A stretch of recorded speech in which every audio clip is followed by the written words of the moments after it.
আসসালামু আলাইকুম রহমতুল্লাহ। প্রিয় দর্শক, আমরা কথা বলছি সৌদি আরবের তায়েফ শহরের মাকতাবা হজরত আবদুল্লাহ ইবনে আব্বাস রাদিয়াল্লাহু তাআলা আনহু থেকে। প্রখ্যাত সাহাবী হজরত আবদুল্লাহ ইবনে আব্বাস রাদিয়াল্লাহু তাআলা আনহু প্রিয় নবী সাল্লাল্লাহু আলাইহি ওয়াসাল্লামের চাচাতো ভাই, দয়াল নবীজির আপন চাচা হজরত আব্বাস রাদিয়াল্লাহু তাআলা আনহুর সন্তান। তার মাতা লুবাবা বিনতে হারিস, তার বোন উম্মুল মুমিনিন হজরত মাইমুনা রাদিয়াল্লাহু তাআলা আনহা। হিজরতের ৩ বছর আগে তিনি জন্ম লাভ করেন। প্রিয় নবী সাল্লাল্লাহু আলাইহি ওয়াসাল্লাম যখন ওফাত বরণ করেন তখন তিনি ১৩ বছরের বালক। তার জন্মের পর প্রিয় নবী সাল্লাল্লাহু আলাইহি ওয়াসাল্লামের জবান মুবারকের থুথু মুবারক তার মুখে মেখে দেন এবং তার জন্য দোয়া করেন, আল্লাহুম্মা ফাক্কিহু ফিদ্দীন ওয়া আল্লিমহু তাওয়িল। হে আল্লাহ, তাকে দ্বীনের প্রজ্ঞা দান করুন এবং তাকে তাফসিরের জ্ঞান দান করুন। হজরত আবদুল্লাহ ইবনে আব্বাস রাদিয়াল্লাহু তাআলা আনহুর ইলমি প্রজ্ঞার কারণেই সবাই তার দ্বারস্থ হতে বাধ্য হতেন।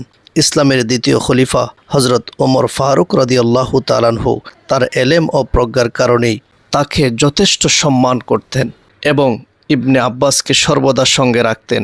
এমনিভাবে তার বংশীয় মর্যাদা, গাম্ভীর্যতা, দূরদর্শী চিন্তা চেতনা, কাব্য রচনা ও আরবি ভাষার পাণ্ডিত্যে কেউ তার সমকক্ষ ছিলেন না। হজরত মাসরুক বলেন, আমি যখন আবদুল্লাহ ইবনে আব্বাসকে হাদিস বর্ণনা করতে দেখতাম তখন মনে হতো তিনি মানুষের মধ্যে অধিক শুদ্ধভাষী লোক এবং তিনি সবচেয়ে বড় আলেম। কথা বলতে বলতে আমরা প্রবেশ করেছি মসজিদে আবদুল্লাহ ইবনে আব্বাস রাদিয়াল্লাহু তাআলা আনহু এর ভিতরে। আমরা সেই মসজিদের ভিতরটি আপনাদেরকে ঘুরিয়ে দেখাবো ইনশাআল্লাহ। উম্মতের সর্বসম্মতিক্রমে তিনি পবিত্র কোরআনের তাফসিরকারকদের মধ্যে সবার সেরা ও প্রধান মুফাসসির হিসেবে খ্যাতি লাভ করেন। তার ব্যবহারিক জীবন ও দায়িত্ব পালনের ক্ষেত্রে তিনি ছিলেন একক দৃষ্টান্তহীন ব্যক্তিত্ব। তিনি আল্লাহর ভয়ে এত বেশি কান্নাকাটি করতেন যে সর্বদা তার গাল সাদা অশ্রুতে ভিজে থাকত। মক্কাতুল মুকাররমায় হজরত আবদুল্লাহ ইবনে জুবাইর রাদিয়াল্লাহু তাআলা আনহু এর শাসনকালে তিনি মুহাম্মদ বিন আল হানাফিয়াকে সঙ্গে করে সপরিবারে তায়েফে গমন করেন। সেখানে বেশ কিছুদিন কাটানোর পর তিনি অসুস্থ হয়ে পড়েন।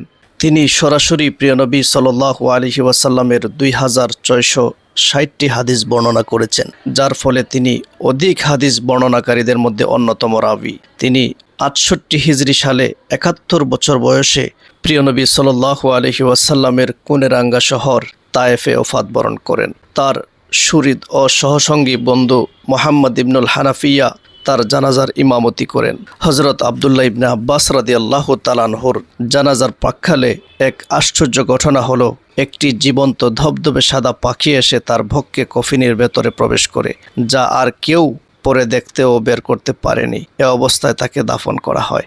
লাইব্রেরিকে আরবিতে মাকতাবা বলে। তায়েফের প্রাণকেন্দ্রে হজরত আবদুল্লাহ ইবনে আব্বাস রাদিয়াল্লাহু তাআলা আনহুর নামে একটি বিশাল লাইব্রেরি রয়েছে। পাশেই তায়েফের বিশাল আবদুল্লাহ ইবনে আব্বাস রাদিয়াল্লাহু তাআলা আনহু মসজিদ অবস্থিত। মসজিদ ও লাইব্রেরির মাঝখানে সংরক্ষিত দেয়ালের বেষ্টনীর মধ্যে শায়িত আছেন বনি হাশেম গোত্রের উজ্জ্বল নক্ষত্র, দ্বীনে এলেমের প্রখ্যাত দিকপাল, শীর্ষ মুফাসসির কোরআন, প্রিয় নবী সাল্লাল্লাহু আলাইহি ওয়াসাল্লামের বিশিষ্ট সাহাবী, উম্মাহের এক অন্যতম মহামনীষী হজরত আবদুল্লাহ ইবনে আব্বাস রাদিয়াল্লাহু তাআলা আনহু। প্রিয় নবী সাল্লাল্লাহু আলাইহি ওয়াসাল্লামের বিশিষ্ট সাহাবী, উম্মতে মুহাম্মদের সেরা আলেম ও প্রধান মুফাসসির হজরত আবদুল্লাহ ইবনে আব্বাস রাদিয়াল্লাহু তাআলা আনহুর মাজার শরীফ জিয়ারত করতে পেরে মহান রব্বুল আলামিনের দরবারে অশেষ শুকরিয়া আদায় করছি।